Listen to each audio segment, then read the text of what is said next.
The Deep Six. 6 stories from your world in 30 minutes or less.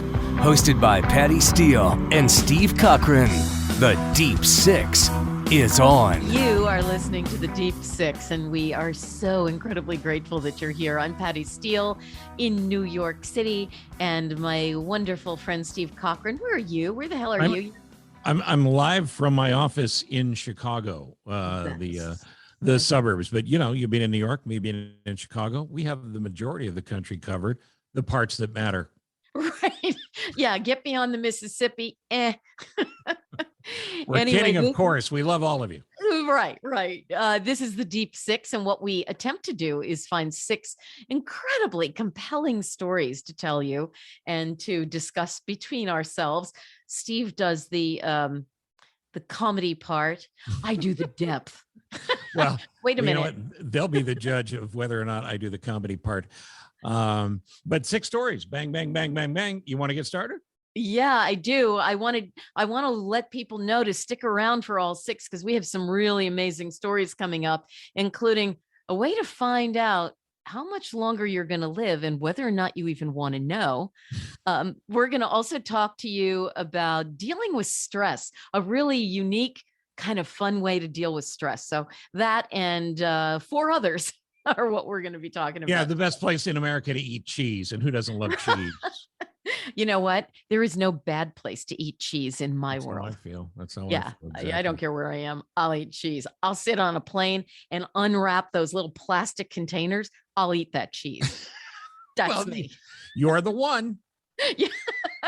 Yeah, you take it out and you kind of spread it on those little creepy crackers. And Sure. I go, you betcha. Give me that and a beer and I'm good. That's the thing about flying, right? You'll eat stuff on a plane you probably wouldn't touch when you're on the ground. 1,000%. Yeah, my nose would be turned up. Item number 1. The Deep Six. Story number 1. Let's talk music. What have you got?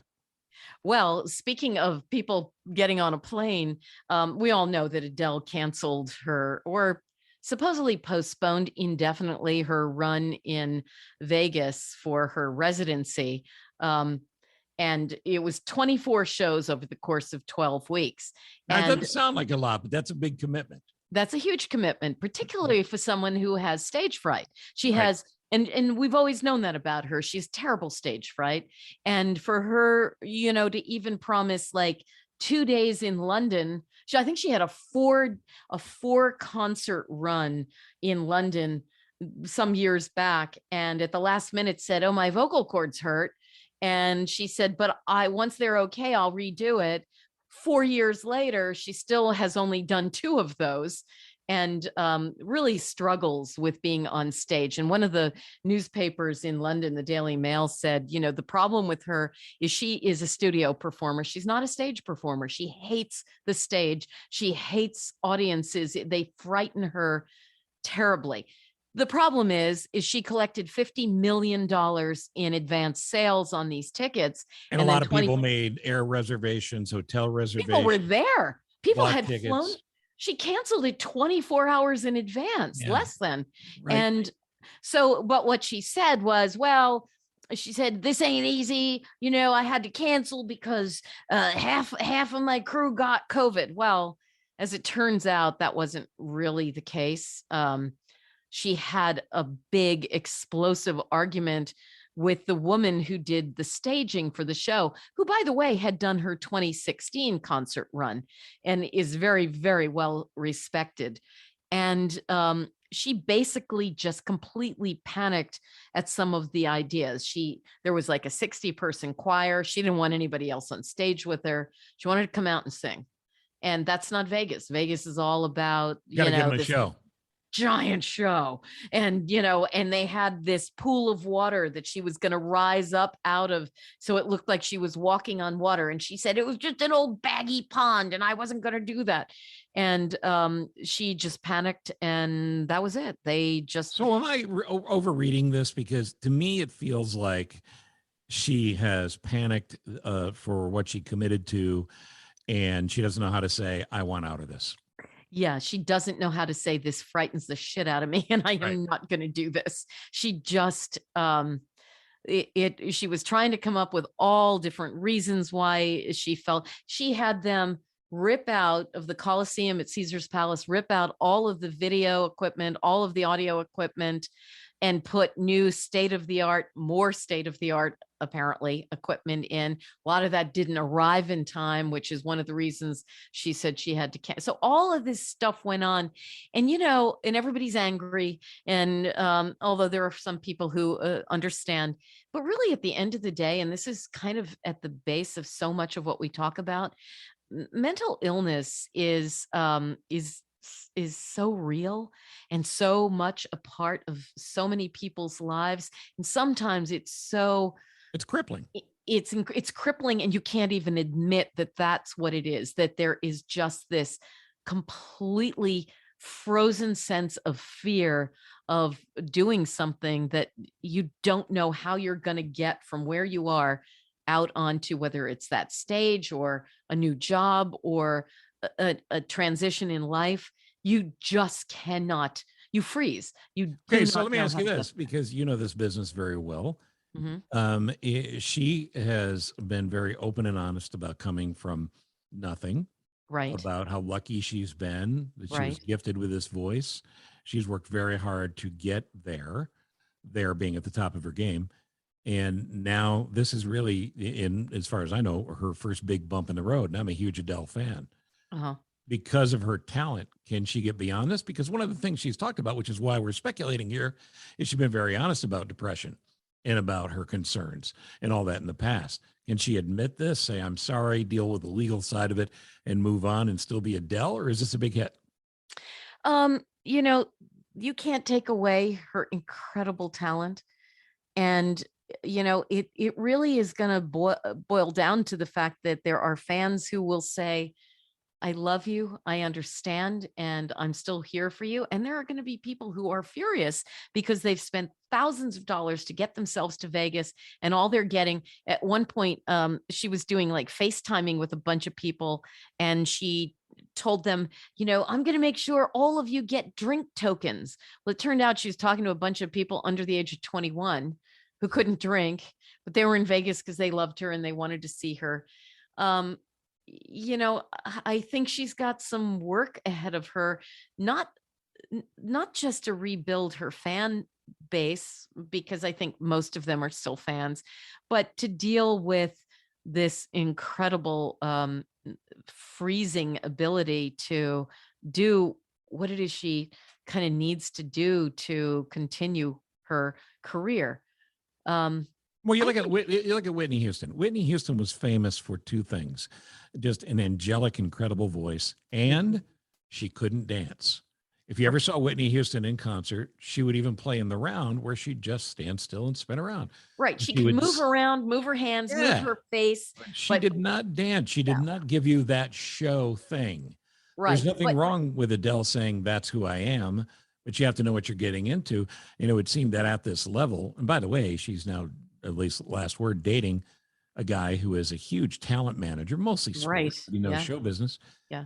It seems like she got herself talked into something that she really doesn't want to do. Now, she may surprise all of us, and depending on when you're listening to this may all be settled by now, but this feels bigger than that.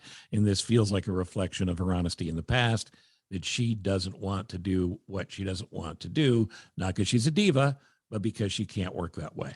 Well, the dates that she canceled are being taken over by Keith Urban. He's a great guy. He's not Adele, but he's a great guy. No, he's fabulous. Well, some of us appreciate him just as much.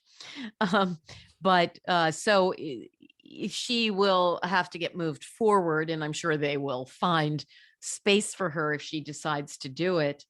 But, my heart goes out to her. Yep. That kind of fear is above and beyond just saying, oh, well, you kind of screwed your fans or you're almost screwing yourself. It is a fear that she's going to have to deal with at some point in her life, that inability to do what she needs to do. Yeah, because being in front of crowds and touring, that's part of the gig. Right, right. So, well, now you've got a story about another major female name, historic female name. And this one made once me again, Janet Jackson. We go back to our own sense of self. This is another very similar thing. It's kind of interesting right now. Um, Kind of taking to tasks big mouth jerks who have to body shame you Yep. is actually a thing. And it's really a good thing, because for the longest time, people could say the most horrifying things about someone and everybody would laugh, or they would go, yeah, you're right.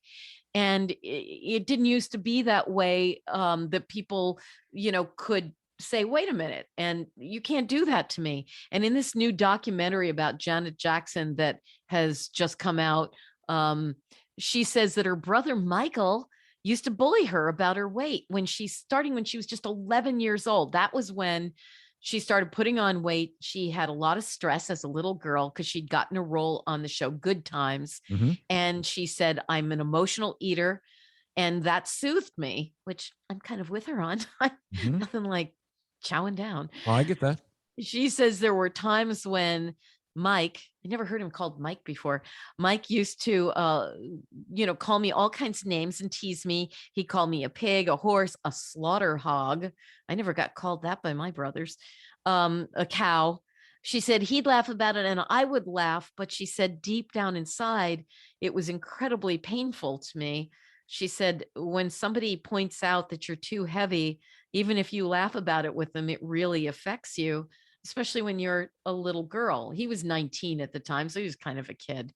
But it's just mean. It's mean. And it's mean. Everything we know about the Jackson family is there wasn't responsible parenting going on.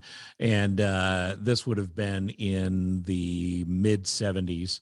Right. When parenting was defined in a different way anyway. But, both these stories to me, Patty, they come back to the same thing. Mm-hmm. And that's, you can, brush it off and say, oh, get over it. Look at all the money you have. What are you crying about? You're rich and you're famous. Rich and famous doesn't change that. No. Hurt feelings happen to anybody. So, if you choose empathy, no matter who you're talking about, I think you're better off. I am 1,000% with you.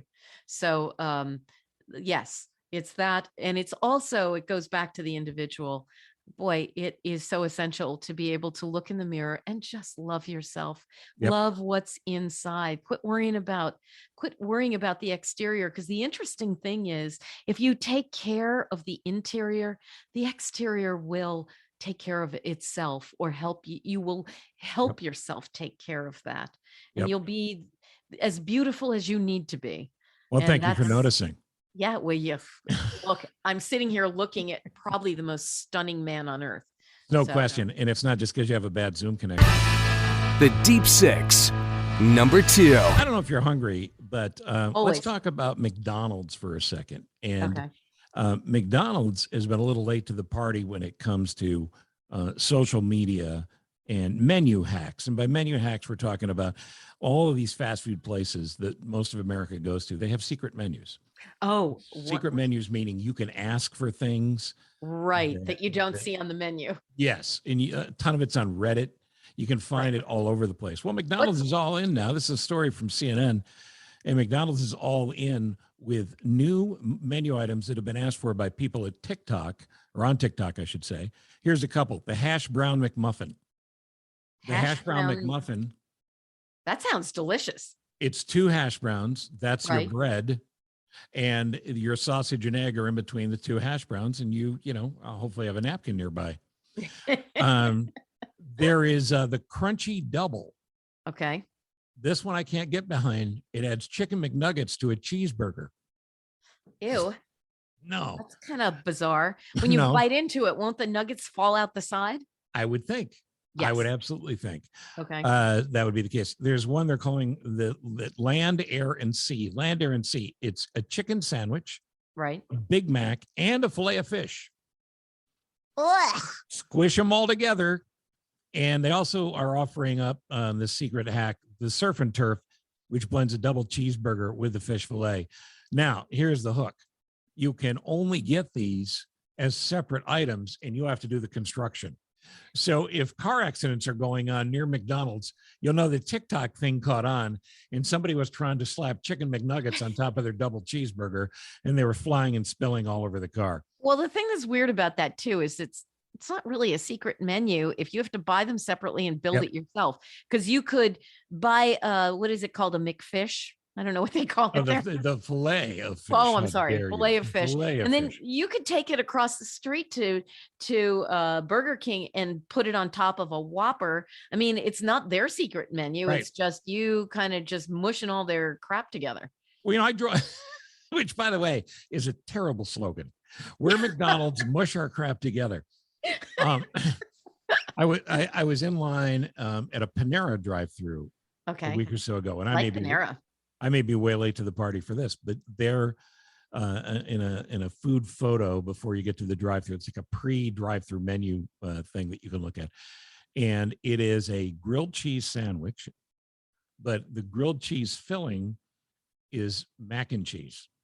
So it's grilled cheese with mac and cheese in the center. Look. Grilled cheese with mac and cheese. I mean, I love cheese, but and I've got a cheese story coming up before we're done here, but I'm telling you, I can't wait for that. At some point, you got to draw the line. But it goes to what you just said. At least Panera's doing the construction. They're going to slap that mac and cheese in the middle of your grilled cheese, and cardiologists sold separately. Moving on to item number. Wait! I got one more story for you about secret menus from In-N-Out. Oh, I was just looking at the In-N-Out site, and they have this thing. It's a burger of your choice. Tell me what this is with hand-leafed lettuce. What does hand-leafed lettuce mean? That means the 16-year-old kid with acne is actually pulling the lettuce apart in the back. Okay. Yeah. And that comes with just all the other stuff. But I looked at that and I went, hand-leafed lettuce. I don't even know what that is. I don't know that I want Timmy. I don't want Timmy to necessarily hand leaf my lettuce. Nothing exactly. Personal. Nothing personal. Item number 3. You're a mom, so talk to me about moms. Oh, I love this story. And I'm going to preface this by saying you don't have to be a mom. You don't even have to be a dad. You can just be a human being and be really super stressed out and anxiety ridden right now. And so what do you do when you were angry or stressed out and you just need to let it out? I think a lot of people start screaming, and they scream at their significant others, or they scream at people that work taking with out them, on other people, right? Or they scream at their kids or whatever. Well, a bunch of totally frustrated Massachusetts moms got together during the pandemic, and they headed out to a football field and just started screaming their asses off. This woman, Sarah Harmon, founded this thing called the School of Moms. She's a therapist and yoga instructor. Oh, that's fun. And she takes like 20 moms out at a time to this high school football field. And she says, we scream, we yell a lot of profanities, and then we just fall down laughing. And she said, and that's the beauty of allowing yourself to feel and express an emotion. And I got to say, I love that it's a bunch of mothers, because I get that. But I think every single human being is lying if they don't admit that right now, in the midst of everything from the pandemic to all of the political crap that's going on, everything that's going on in the world, you need a release. You need to let that out somehow. And I just love this. And I love your idea. You said we should franchise this. Franchise this. I don't know what you call it. We need a snappy name. Well, we don't need to be School of Mom. We could do something really completely different, but still be screaming shit out in the middle of a field. Yeah, because some moms will have to be encouraged to just let it all out, right? And dads. You can be the screaming coach. Right. And it's so much safer, like you said, than screaming at someone in traffic or screaming at your kids or whatever the case may be. So we like that story. Now, there's lots of ways to cope. But you also were telling me before we started today that you can also cope by getting a tattoo and maybe tying in your favorite song. Now, how does this work? Well, exactly. This young woman was like, she has this thing for the band Smash Mouth and their song All Star. She's only 23 years old, so she's reaching back a little bit. That song's 23 years old, isn't it? I know, right? Yeah. So a pal of hers has a tattoo shop. So she said, I was in there getting a little bit of body art. And by the way, she's a TikTok influencer. So this is how it gets out. She decided to get the Spotify QR code for Smash Mouth All-Star tattooed on her arm. So if somebody walks up to her and sees it and they scan it with their phone and they're connected to the Spotify, they get to play the song. She said, I have a lot of tattoos. This I thought was very beautiful and simple. It's just a few lines on the back of my arm. And she said, it'll be a reminder of my group of friends and our sense of humor. And she said, it's going to be funny one day to explain to my grandkids what it's for. So it went viral. And I got to tell you, she had, as of the time I read this story, she had 4 million views and had been liked over 600,000 times. And somebody wrote in and said, well, here's the only problem. 40 years from now, when you got grandkids, do you even think Spotify's servers are going to be up and running? And then somebody else said, here's an idea. Imagine you're 85, you're dragged into the morgue and they go, hey, what's this? Check this out. And Spotify is still working. That'd be a weird thing to do in the morgue. Hey, play Smash Mouth again, drawer 6. Would be a weird thing to do in the morgue anyway. Yes, it would. Yeah. Really studying somebody's tattoos. I don't know. Yeah, I think I may have told you the story, in our private time that my father had a tattoo on his big, strong, real man arm that said, true love to Audrey forever. Kind of crudely done tattoo. He got it done when he was in the military. Yeah. And true love to Audrey, because this is a woman he was in love with. The problem is my mom's name was Sonia. So there was no QR code to cover that up. So, look, your tattoos, they may be outdated by the time, your end comes, but I like what this kid did. And again, it's all about coping and what makes you happy. By the way, based on that follow that she got, Smash Mouth ought to be doing a concert at her house. Yeah, no kidding. Right. I mean, that's a tremendous number of people. And I wonder how many of them then downloaded the song. Right. She probably made a lot of money for those guys. Yeah, sure. The Deep Six, number 4. Let's talk science. Elon Musk and SpaceX in particular. It's weird to think about this, but as I looked over this story, I thought SpaceX and the Falcon 9 rockets, that was a thing in 2015. Yeah, 6 years ago, SpaceX was actually doing business. They were taking satellites to outer space. Right. One of the rockets had a misfire in mid-mission and has just been kind of floating around space for a while. Just been kind of driving around the deep, dark areas of space. Hey, look at over there. There's a star.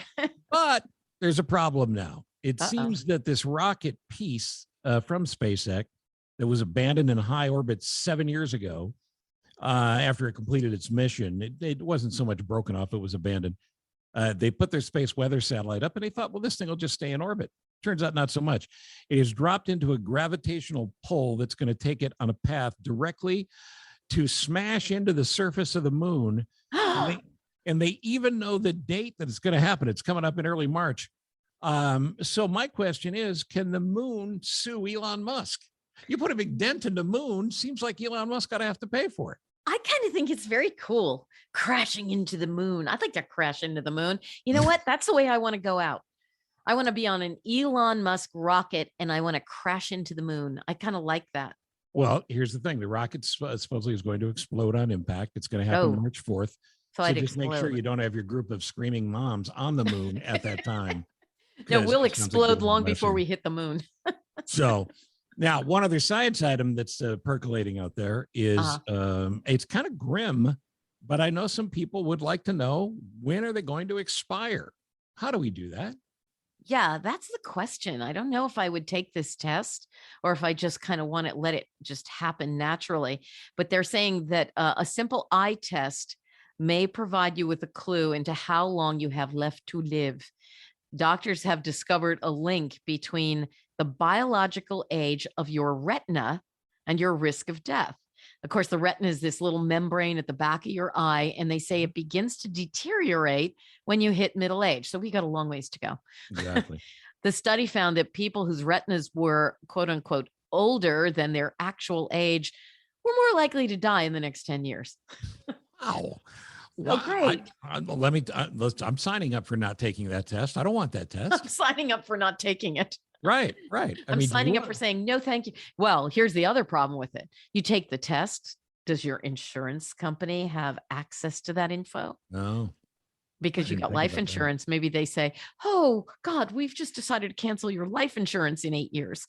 That there's someone in the actuarial department that's now a retina specialist that says, oh yeah, you're too big a risk. all this stuff. I'm just saying, I don't like the idea of it. Just for life was just so much easier when you could just go and put some money in a vending machine at the grocery store or a department store, and it would spit out a card with your astrology reading or allegedly your weight. And that's as far as this technology should go. That's it.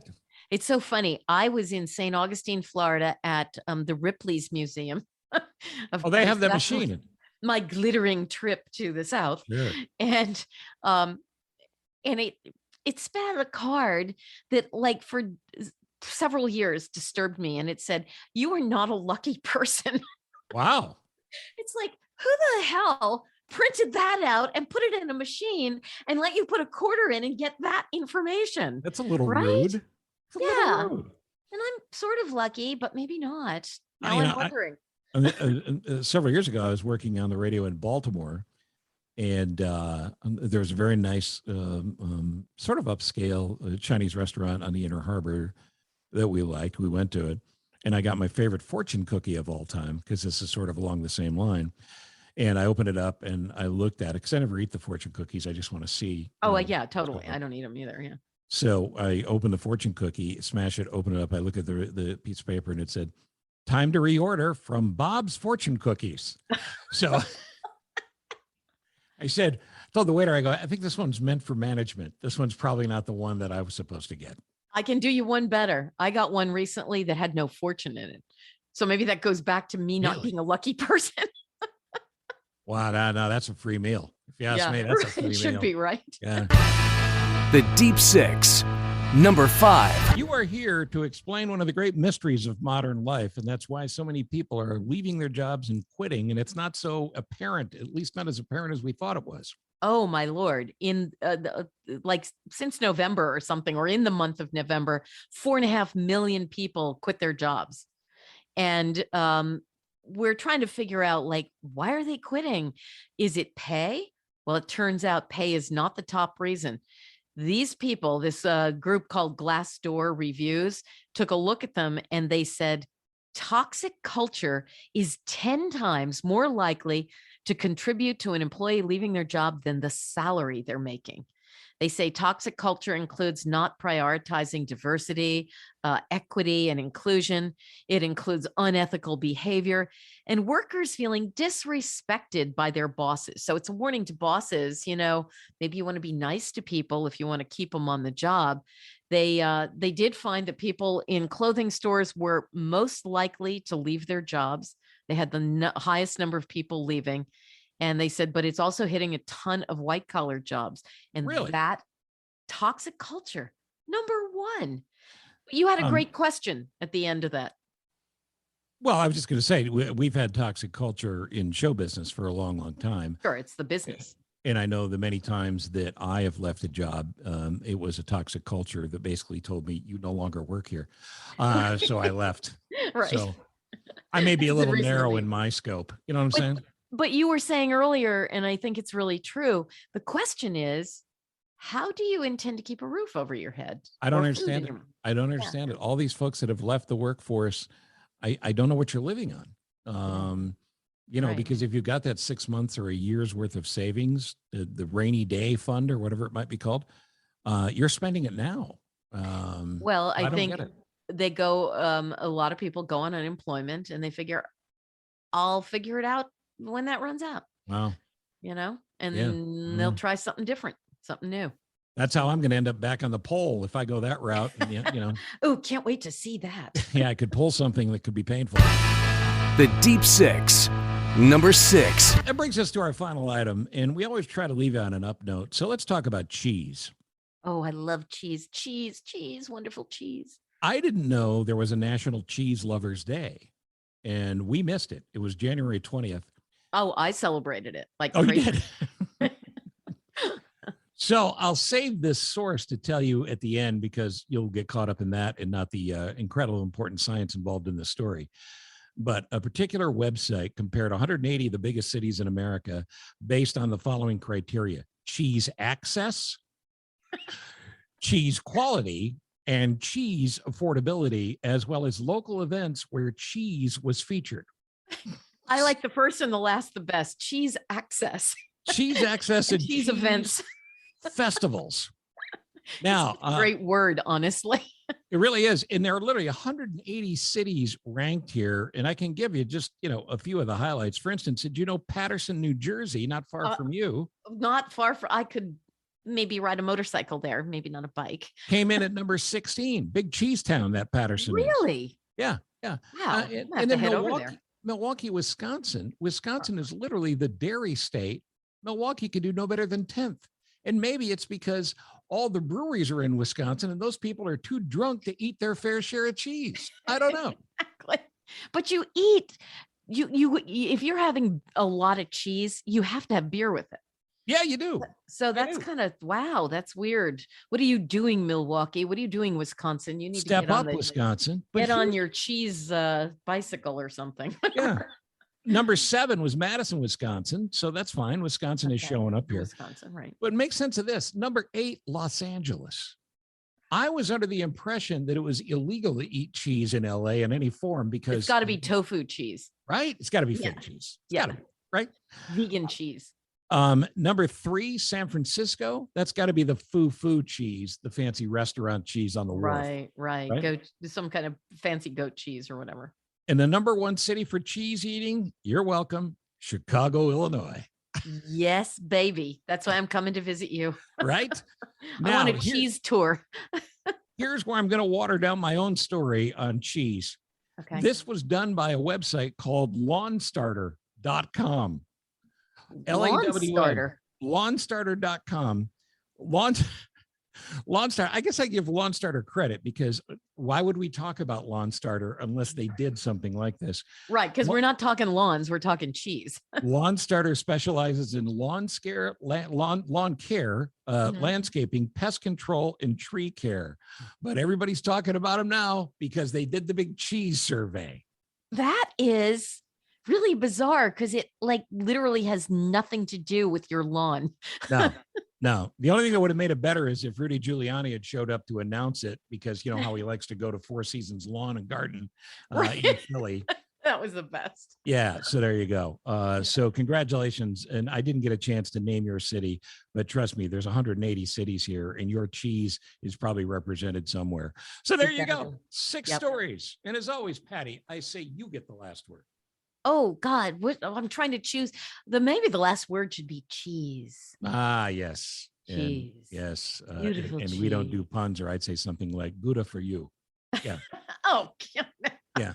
I know if you could reach me from New York. I'm not even going to try to top that. No, you should just find someone else to be a new partner. Oh, no. This is the Deep Six, and we hope you enjoy it, and we look forward to hearing from you, whether you do or don't, and we'll return with an all-new episode next week. We would prefer that you respond because you like listening, not because you don't like listening. Right, yeah. We'll tell you, we'll take a look at all the emails. It's really only the positive ones. Only the happy face ones. Thanks for listening. The Deep Six. Subscribe, rate, follow, or review at pattysteele.com or cochranshow.com.